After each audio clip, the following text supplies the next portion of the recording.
We see that there's instructions going on in all of these on how to live life, and you're going to see more of that in Matthew chapter 7 that we're going to read today. And it's going to tell us how we judge others, how we ask, how we search, and how we enter the kingdom of heaven. So enjoy. This is Matthew chapter 7. Do not judge so that you won't be judged, for you will be judged by the same standard with which you judge others, and you will be measured by the same measure you use.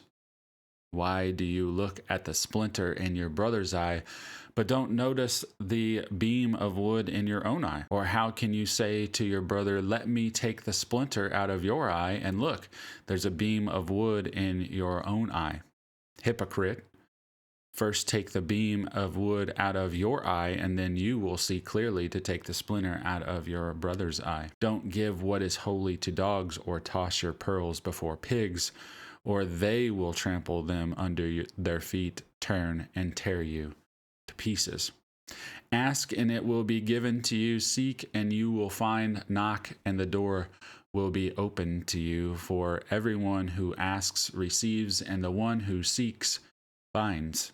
And to the one who knocks, the door will be opened. Who among you, if his son asks him for bread, will give him a stone?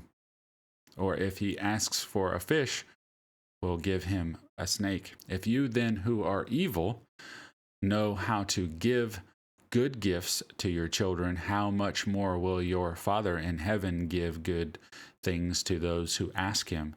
Therefore, whatever you want others to do for you, do also the same for them, for this is the law of the prophets.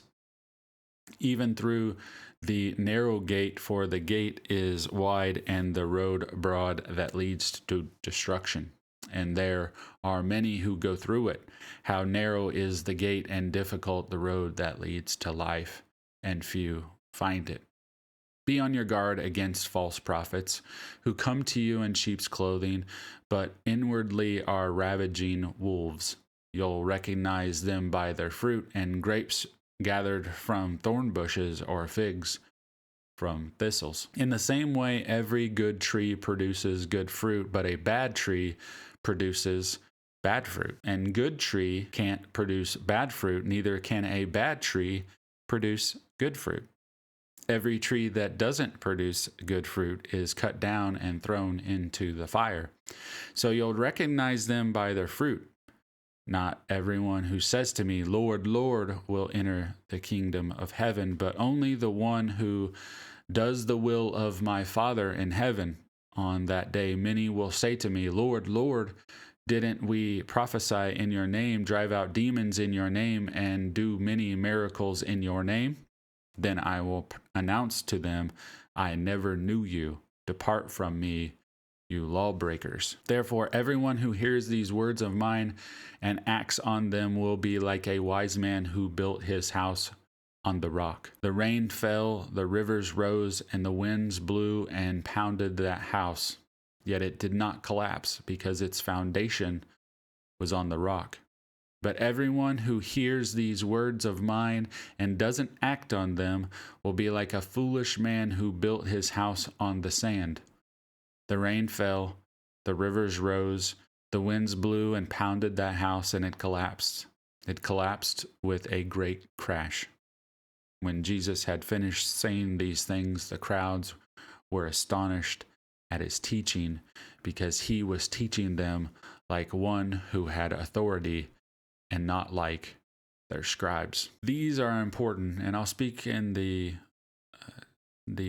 aspect of a leader of a household for just a moment. And these are the things that you need to build your house upon. You need to have these principles ready, built into your heart, and know that these are the ones you need to stand by to have a house that doesn't fall. So I hope you enjoyed Matthew chapter 7. God bless you.